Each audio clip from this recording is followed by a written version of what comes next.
Hey there, Gunjyguy here, doing a video about my options and what options you should probably use if you haven't changed them at all. But I've got a little funny clip here. Look at that noob tube. Have you ever watched a noob tube fly like that? Hey, I'm Gunjyguy and I want to do a quick video about my options and what options I think you should be using. Definitely if you haven't changed your options at all. It's a option guide. Okay. Now first thing you'll notice is I'm using red crosshair. And my sensitivity is higher than default, which is 20. Okay. Now you want your vibration off because you don't need it mucking around with your aim. Your sensitivity, that's completely up to you. You want it to be quick enough to react when you're getting shot at least react to things which are in your field of view. You don't want it too quick for you, but if you turn it up, it's going to be too quick for you anyway until you learn it. So if you want to play with it higher, give it a go, turn it up higher and try to get used to it. And have a look at them. Okay, alternate you want, because you want to be able to crouch with the thumbstick. That's how you get the most out of your movement when you're using a DualShock controller. Because you can use the thumbstick and spam that for crouch. I mean, I've still got that left on even though I'm using a Raju which has triggers on the bottom. But really, if you've been thinking about getting a scuff or something, I mean, first up I say don't get a scuff. I mean, just look at every review, they always get a Raju.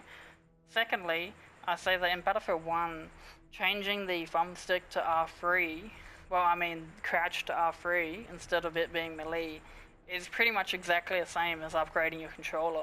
It gives you, you know, the same advantage. Where obviously if you're playing freaking COD with jetpack and that, I mean, having a bloody pro controller, as they're called, would be better. But yeah, just change that. That's one that you have to change, okay? I leave my aiming acceleration on because I can fine tune it after I've aimed down, I'm about to aim down sight. And another thing is, this is one which is kind of like for me and my playstyle. I wouldn't really recommend other people use it. If you're using a normal DualShock controller and you don't have Control Freak, maybe use it. But if you I've never really played this game without Control Freak on a DualShock. But if you have a Control Freak on, I reckon don't use it because the Control Freak pretty much is aiming acceleration when you think about it. Okay.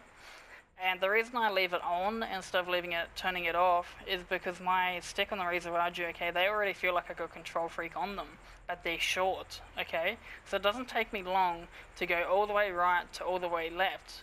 So if I want to quickly turn around, I can do that, but then I can use the aiming acceleration, okay, to give me better accuracy. Like I can fine tune my, my hip aim before I even aim in, like with greater accuracy because I've learnt to use the aiming acceleration properly. And aiming acceleration by itself is kind of bad for muscle memory until you've really learnt it. So you really want to learn that, only if you're going to use it. So like I said, if you got normal DualShock without a Control Freak, maybe leave that on. If you got Control Freaks, turn that off, you should be having a better time. Now your max input threshold, I say turn that all the way down to the left, because you want to be able to reach maximum speed while you're moving left or right, or before you go to do a crouch or a slide. Now, if you're worried about your dead zones and that, I suggest that you look around online for your specific controller, and I hear even certain controllers of the same type can react differently and need different settings and that. Although I know there was a bug when you went too low where you couldn't aim properly. I don't know if they fixed that or not. Now moving on, I do recommend if you're using a high sensitivity and you're going to be using the snipers on that, like marksman sniper, maybe try with a little lower sensitivity in the zoom. I mean, sure it's bad for muscle memory, but at the end of the day, you know, if you don't snipe much, like pretty much ever like me, it's pretty good just to have that bit more control at range. I'll let you have a look at these here. You can just pause and have a look. Now here's another one, uniform soldier aiming. That is one that you want to have on to get the most advantage. you want to be turning the coefficient all the way up to 178. The reason for that is that it's better for the aspect ratio which we're using, which is 16:9. Okay, what it does simply is it gives you a consistent sensitivity. Excuse me, and my lack of being able to talk. It makes your sensitivity consistent no matter what gun zoom you're using or even gun sight that you're using. Okay. Gameplay, you wanna leave your kill log on because you can use it tactically, and you want to change the colors up of things that you're, like your crosshair color. I find red because it's easier to see, and nothing in Battlefield 1 is red like that. Your hit indicators, like I have green for kill because it's easier to tell when you killed someone, and I think a few people have done that for that exact reason, just because the eye sees green better, something like that. Probably doesn't matter, but here's another important one, okay? This is an important one you have to change. Your on-foot zoom, put it all the way to 300, okay? And your mini-map, like size, that's up to you. A lot of people like it bigger, like 150, but you don't really need it bigger. I have it 110.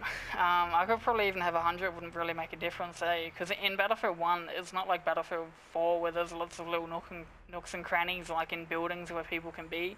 It's just one big open map, and you can pretty much tell, from where the dot is where it would be, even if they are in a building.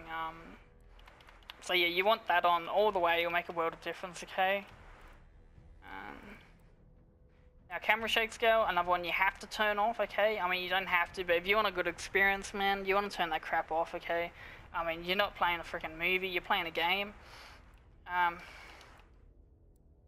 The parachute auto deploy, it's a little thing. I have it off because when you jump out of a plane, or maybe you spawn on a guy in the air, it doesn't automatically pull it out, so you can just pull it out when you're near the ground. And it'll keep you alive like a few times, but it can also kill you too, but it'll keep you alive more than it'll kill you. Your auto aim, you want that off. You'll get better aim in the long run. You don't need to use it. It's complete cancer, and like if you're using it and you think you're good, I mean, why not just turn it off, but that's another rant for another day. You want to leave your freaking slowdown on. Nothing wrong with using that, like obviously. Jeez.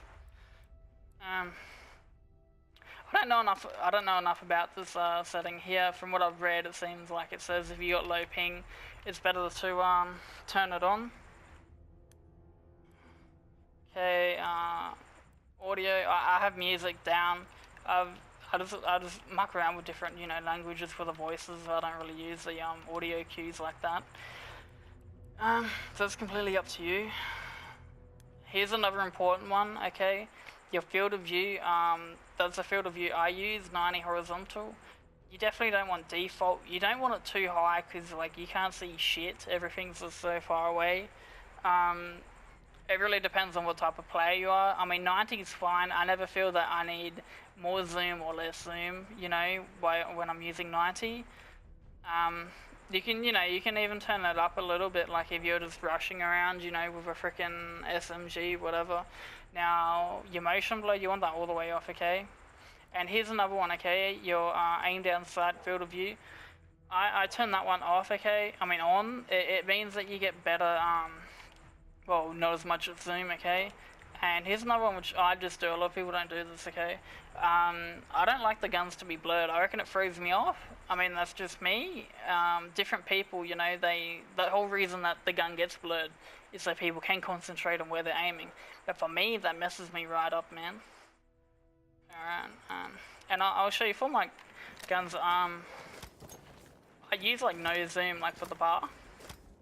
It's like no zoom. It zooms in a little bit, but it's like, have a look. If you have a look, it's like no zoom. It's like 1 pixel closer. And I just run for the bar, and pretty much all like semi-automatic rifles now I don't use a zoom for, because I don't think I don't know, it's just jarring now, which is really weird, because I used to have the zoom on like 1.25 and even 1.5 for some guns, but I just prefer not to have any zoom now.